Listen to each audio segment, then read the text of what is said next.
and welcome to Live Full, a show where we turn your potential into wealth in all areas of your life. I am your host, Master Life and Business Coach, Brenda Cotto. Hope you're having an amazing day today. And if you were listening to me on radio on Tuesday, welcome everyone, all our audience. Today, we want to talk about an awesome topic, one that is often asked while I'm coaching, when I'm speaking to a team, a group, whatever. The question always comes up. What are some of the tips that you can share with us to have a long and happy marriage, right? I know for a fact, I don't know it all, but there are a few I call principles that I live by.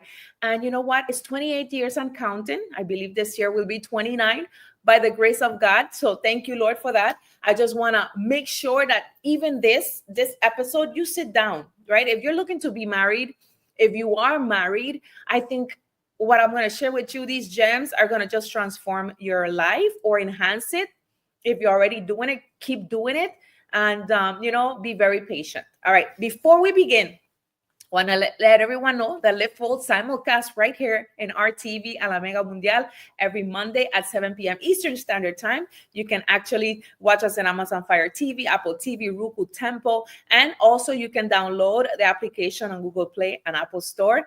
Rstreamingapp.com. Of course, you can just go there and you can watch this right now live when we're airing. So welcome again. And let's just get out the gate with this awesome topic. So for a topic, it was basically this: want a long and happy marriage? Do this. Do these things. And there's so much more, but that is the topic for right now, right? So what are some of the things that you want to do to have a long and a very happy? And I would say this, marriage as a whole is like a roller coaster, right? There's some good days and there's some bad days and there's some great days. But you know what is so powerful? That there's often, if you change your thought process, more good than bad. I just want you to know that, because a lot of people are kind of pre-playing or have heard the wrong information. Oh my gosh, I'm afraid of getting married because what if it doesn't work? So I want to really burst that bubble, get rid of that, because you know what? It is a beautiful union. It is a beautiful union. When you are in love and, you say, I want to be married, we plan to be married for the rest of our life. Those are the vows we said at the church, right? At the altar. I hope you see that as I do, right? I'm a little bit old fashioned, right? But, there's so many new, and I call it new ways of seeing things, which not necessarily is the advice I want to give or take. So my first point, right, coming out is be courageous in your own path. Be very bold and courageous. I want you to think, and I have my little notes, I wrote them down here because from my heart, I want you to decide that you are not going to take mediocre advice from people, right, that are miserable in their marriages, that are divorced, or that are fearful of ever being married. What?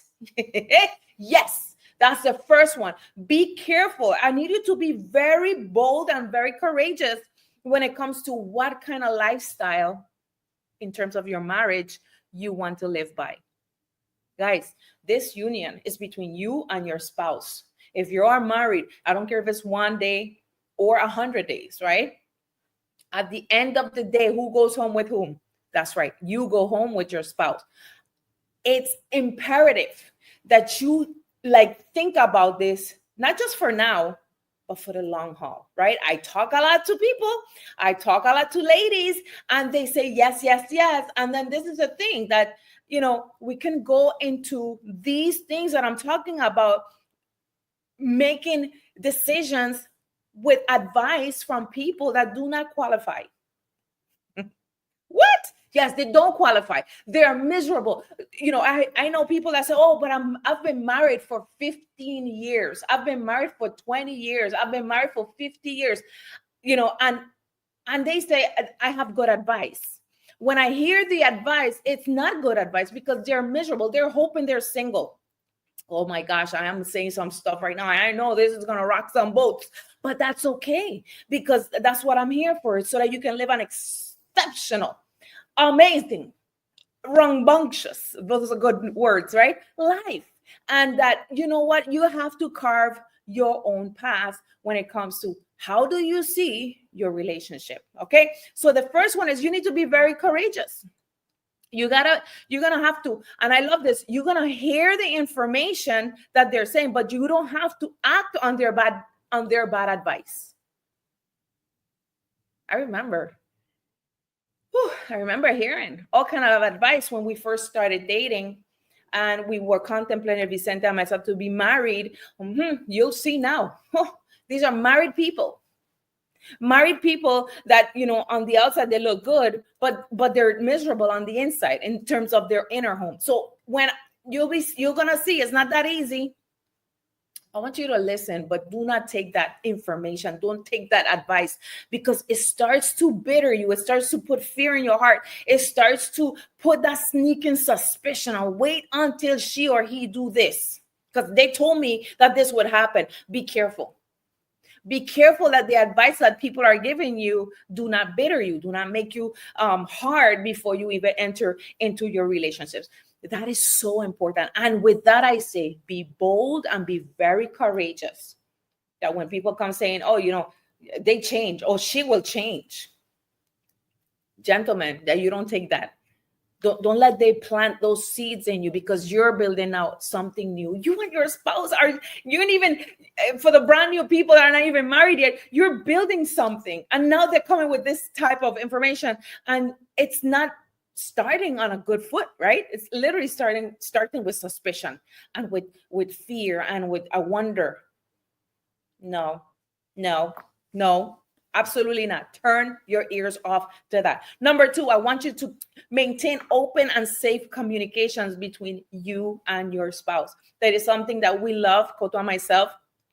It's a safe place, right?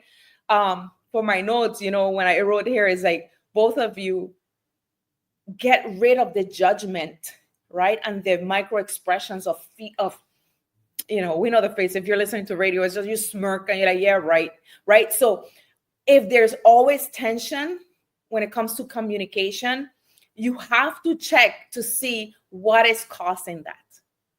What you mean to tell me is, like, every time I have something to say, maybe I'm not saying it in the right tone. I'm already coming at level 10, right? So keep your lines of communication open. Make it easy for each other, for you and your spouse, to have an open line. It's safe. I'm not going to be here judging you. You always do this, or you always do that. Of course. And the judgment and the sarcasm, get rid of that. I have to clap quickly. I know sometimes we've learned our behaviors from our family members, relatives, mothers, fathers, even the way you grew up, seeing that you choose different, right? We tend to release our frustrations in this case as well. When you start to look at, if you don't have that line open, we tend to release our frustrations to our friends and our family. Oh, she never does that. Oh, he always doesn't do this. I mean, I have to be doing everything and blah, blah, blah. So here we are, the line of communication where we're supposed to be the safest place, ladies and gentlemen, that should be is your home, you and your spouse. That is the safest place. And if this respect and this trust is not there yet, something's off, and you have to pause for a minute. Don't go to your cousin. Don't go to your sister. Don't go to everybody. I like to say, it's like, again, be bold and courageous. I want us to have a great communication. I want us to speak. No, I'm not going to be cursing at you. Well, guys, ladies, we're talking about the tone of our voice carries. It goes far, right? Be kind, be gentle, be merciful, be that spouse to each other that each other needs. Oh man, you want a long and happy marriage? Do this, right? Treat each other, with respect, right? I know one thing, I wrote this down even in my notes. When you start to go outside and you start to release your frustrations to your friend and family, guess what's going to happen? You and your spouse, you're going to fix it eventually, but they are going to always have that bad taste in their mouth of how or what your shortfalls of your spouse. So you're going to be out and about happy. as it could be because you fixed it. That's what happens in relationships. I think a lot of people, they come into a relationship thinking that they'll never have any kind of disagreements, and that is wrong. That is wrong. The agreements, the disagreements, the agreements, the disagreements, that is part of the relationship. That's what makes a marriage awesome. Okay, so be mindful that every single time you are running to the person, whoever they are, your bestie, now your bestie know all your business, ladies. Your mom, that she cannot really, what she's gonna do, call your spouse and curse him out. You treat him, or your father, whatever. Keep that stuff outside if you must. Speak to someone. I wrote my notes because it's something I always talk. Speak to someone that is a reliable source and is unemotional and an expert in the field. Unemotional. I love judges. Judges listen to the whole matter, right? They're not emotional. There's a law. I often tell people when I am actually in the seat of listening, when somebody comes with a problem or situation, I'm not here picking sides. Why? Because we need to listen to both matters. What is the law? What is it? Especially for us Christian believers, people that love God, you have your bylaws. You have the laws of how to handle life, right? And I'm telling you, we listen impartial. That's a word, not partial, impartial, right? And then we say, this is how you got to work. This is how you got to do it. And now those parties have a major decision to make. And I love to say, we clap, change and make it better. Now, not just for the kids, for you and your spouse first. So that then that flows down to the body, which is in your home. Okay, that makes sense. I know it does. So number 2 was maintain open and safe communication between each other. It's a safe place. We can say anything. They don't have to go behind your back. She don't have to go behind his back and do all kind of things. And then all of a sudden it's a surprise, or worse. It's like, what? World War III, right? Has it happened? Okay, right? Number 3, this is so powerful. Never, ever, I think I wrote embarrass, a little, it's double RRASS, right? Embarrass each other in public.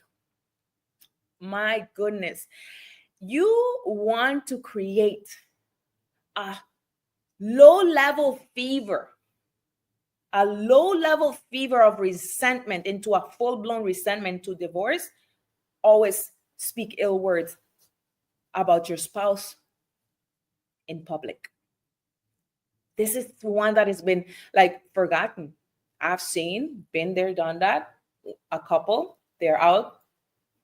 They're in organizations. Oh, she doesn't do this. Oh, he's no good. Oh, he always do this. Oh, and listen to this. What are we sacrificing? Our relationships, right? For what? Laughters, jokes, so people can laugh. So there's a part of us that we are not taking a minute and say, these are certain things that I would love for us to work on. So when we go in public, the frustration for the other party starts to make fun of the other party. Guess what? That is going to create resentment, distrust. We don't know what's going to fly out that person's mouth, right? And the worst thing is that who goes home with whom? You go home with your spouse. So they might be quiet on their drive home. They might be quiet all throughout the week, the months, but that's in there. So if you find yourself making fun of your partner in any way, shape, or form, your husband, your wife, I would start putting a pause on that, right? If there's anything you want to start talking about, is the kindness of that person. Oh, he's great. Let me pause here for a second. This is so big, guys. Sometimes what we want our spouses to do, we have a psychological way that we become mean and we say the opposite. Guess what happens? The power of the words they're real. Your expectation towards each other is real. So the more I say this person doesn't do this, or she doesn't do that, that is giving it more life. That is giving it more life. So she's like, oh, really? Okay, well, oh, so I am a person, I don't cook. Oh, I don't do, okay, you go fix your own food. Or right. So what we're doing, we are aggrandizing the problem instead of like, I mean, there was a story about, I think it was a princess, and nobody could have married her. I don't have the whole thing, but she was mean as mean could get. Nobody, she was beautiful woman, but she was mean. And I have to find that story. I'll share it in my next episode. And he had one guy say, no, she's the most beautiful. She's amazing. And it's like, are you crazy? Everybody, you crazy. That girl, that woman is crazy. It's crazy mean, right? I say crazy mean because she was mean. She was mean. She would use derogatory words. And guess what? He would say, no, she's the most amazing woman. She is the most beautiful, love, and kind woman. She is all a man could ever want and need. And he would come around and he would just speak what he saw in her. Eventually, this is a woman that never got married. Many, how we call it? I call it pretendientes, people that wanted to marry her. But no. Until he came around, for some reason, he won her over with her words. The moral and the point of this story is speak what you want. He's powerful. That's an awesome man. Oh my God, I'm not gonna lie. This is what people say, lie? No, you gotta see the potential of what's in there and bring it out. You know, it's amazing, ladies. We have such power over our men in terms of everything. I mean, Eve got us kicked out of the garden because the power of the woman. The power of the woman. You have such power in your words, in your action, in your deeds, how you do things. I mean, how you prepare his meal. You know, people nowadays, I'm not cooking for him. Okay, well, good luck, right? Maybe he doesn't need that from you, but if he does, again, everybody has their own love language. Everybody has their dynamic in their home. But if you do it with kindness, do it with love, you know, do it with gentleness, do it with mercy. Use the fruits of the Spirit. Come on, be merciful, right? And speak. I want to pause there and speak what it is you want to see come out of her, come out of him, and in due season, you will see a reward. Okay? I want to say that because many people get tired of doing the right thing. And when they are about to break through into their next level in that relationship, they throw the towel. They give in. They give up. I want to tell you today, this morning, when you're listening to this episode, do not give up in using kindness over meanness, in using edifying and uplifting words versus words that will destroy the man from the inside, the woman from the inside. Use words that are loving, kind, and be very patient. I want to say this. Not every war, not every disappointment, not every argument, there's no spoils. A lot of time we just want to be right. We need to learn which wars to fight and which ones to let go. There aren't spoils. There's nothing for you to gain, but more to lose. Choose your wars wisely. I know there's a lot of us that we like, no, over my dead body, I'm going to let him know. Good luck. Please stop. You want a what? Long and happy marriage? Do this. All right. Never embarrass each other in public. The next one, 4. Big in my book, huge. Did not learn this outside, learned it in my marriage. We must honor and respect each other at all times. It's an extension. Actually, this is the ground for number 3, which was never embarrass each other. When you honor and you respect each other at all times, you don't have no days off. You train yourself for my statement. Home team first. I have a t-shirt. I don't know if I should TM this. I teach this always. Home team first. If Mr. Cotto got caught, I bleed. If I get cut, Mr. Cotto bleeds. We're one. That's the mindset. I am not going to be here dishonoring him, doing things out of my own accord and never like talk about it, because I honor, I respect him. I want to get his input. And I want to, hey, babe, what do you think about this? And we discuss things. Oh, I mean, what is it? Is he my father? No, he's more than your father. He's your husband. As a matter of fact, he's you. Because when man or woman leave father and mother, they become one, right? So that's you. So love yourself as much as you can in a healthy way, so that when you operate in your relationship, it's as if you're hurting yourself, because you're one. So you honor and you respect in conversations. I said that already. In the way you joke with each other. I was actually sharing with my daughters all the things that I used to do. Because you know what? When you come into relationships, you're not an expert in relationships. When you start, just like when you're a mother, you're no expert. Eventually you start to learn the ropes, and you start to learn new things and what works and what does not work. And then the areas that are very weak, you start to actually learn and seek information. How do I work on this? So I was very through temper tantrums, very mean. Yes. And I understood that I was, being disrespectful, that I wasn't honoring my husband, that I wasn't in words. I mean, I would do all the right things. Guys, ladies, listen to me. We can do all. I cook for you. I clean. I took care of everything as a wife. Proverbs 31, by the way, go read that. It gives you the blueprint. Oh, amazing. That woman is amazing. That woman does so much.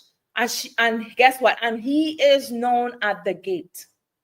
He is known at the gate. That means that your testimony, the way you run your house, the way you run your businesses, the way you do things is impactful. And in society, they say, wow, that's Cotto's wife.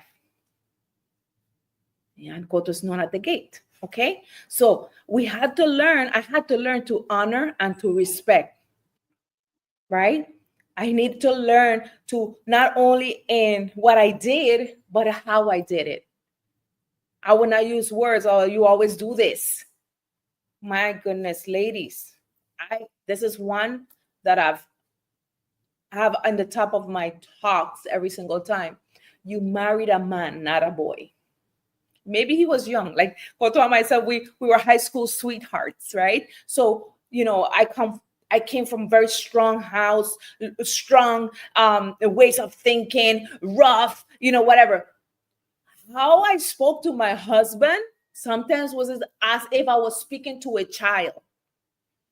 That goes really sour really quickly. You did not marry a little boy, you married a man. You want a happy and long marriage? Do this. Treat your husband like the man, like the king. Speak to him. Talk to each other in that level. And you cannot help but to get back that same result. Guys, what you plant, you will reap. What you plant, you will reap. What you plant, you will reap. If I give love and respect, I get love and respect. If I don't give love and respect, and I'm always accusing, cursing, jealous, fighting, argumentative, no, he want to go there and I want to say, no, I want to do this, I'm going to get a serious disconnection in our spirit and our soul. And then that's the problem, right? So I want you to think about these things. Do an assessment. Okay, are we going on the same route? Am I honoring? Am I respecting? Am I a person that really he thinks highly of? Because I think highly of him, right? And if you do not have that high thinking and see him in that vision, then start to reprogram and rechange your mind. See what you want and only speak that. Okay. Number 5, and one more, and I will wrap up with this. Pursue dreams and your ideals together. Right? Work on your dreams together. I see a lot of people that when they disconnected, I have mentored and coached many women, especially the women is who I speak to. before they got divorced, and they didn't want to do this, right? What? Yeah, oh, of course. I mean, when we coach, they come before I give them the information, and it's a choice, right? It's again free will. You get to choose what level you want to be at, playing at. And sadly, many women don't want to do these things because they want to be independent women. When you're married, yes, you are a person, but work together. And I say this, like, ladies, be supportive of your husband's dreams, right? And for the men, do the same, right? So you have dreams, he has dreams. Where do we meet in the middle so we could work together, right? And that could be you start a business, something outside of everything, work together. You need something where you work together, right? This will unify your home more and more. And not only that, it's just your mind, your body, and your spirit together. You're going on the same direction. A lot of times, I know people are like, oh, but I don't like to do this. No problem. You don't need to like it. You just need to support him in his dreams and in his ideals. You said, go, baby, I believe in you. You can do this. If anybody can do this, it's you, right? The very same applies for the women, right? Now, the women, we may have a little problem because we want the men to be there with us. We want them cheering us. They're men. Men don't do that. Men just go, you got it. And that's the support you need. We need to raise up in our confidence to say, he's not stopping me. Oof, this is serious right now. I know, I'm shaking some, because women, we want our men to be there. No, but then if he's there, he's not working on what he's supposed to for the house. Okay, so think about that. We work together towards our dreams. You might be working on something, he's working on something. We all meet in the middle, but we're one. Again, home team first. It's a beautiful thing. I'm telling you, you want to live long. You want to have a long and live long, because when you're happy in your marriage, you live long. Years are added to you. I mean, it's amazing. Years are added to him. You both are very healthy. You walk in like in one page. You guys are amazing. You'll be together. Number 6, and my last point, I'll leave you with this. I want you to keep the spark alive, right? I don't know, go on date nights, go on dates, trips, write love letters. Mr. Goto is so awesome at this, right? Sometimes I'll just say, oh, let's go. We're going to go have a date. I'm like, okay, great. Because why? We can get so busy that we're just pursuing, right? Pursuing what? Life. But we got to stop and smell the roses, right? So keep that spark alive. I wrote here, write love notes, write love texts, send each other some loving videos. Maybe he's busy all day. Maybe you haven't seen him because he's traveling, doing other thing, or she's traveling. That's no excuse, right? Keep each other present, and top priority. You want a happy and long marriage? Do this. Be careful that the children, ladies, don't occupy all your time. Schedule it. Let me say it again. Schedule it. Men, also be careful not to neglect your wives. This is so important due to high demands in your work or your business, right? That does not mean, and I'll pause here for a second, the ladies, you need your husband there all the time. I need my husband there all the time. Oh, I was like, no, get busy with you doing something productive. Guys, oh, my ladies, I'm talking to you. When you're home idling, tumbling your fingers, doing nothing, you get anxious. You need that stimulation from your husband to be around, to be there, I don't know, so you can watch him. Don't do that.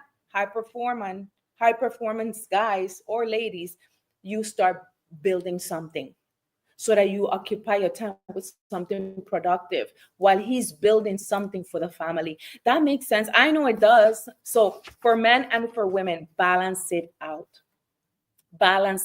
We want you to think about what is the ideal life you want as a marriage. You start planning that now. If I can give you a quick recap, be conscious of who you're taking your advice from, right?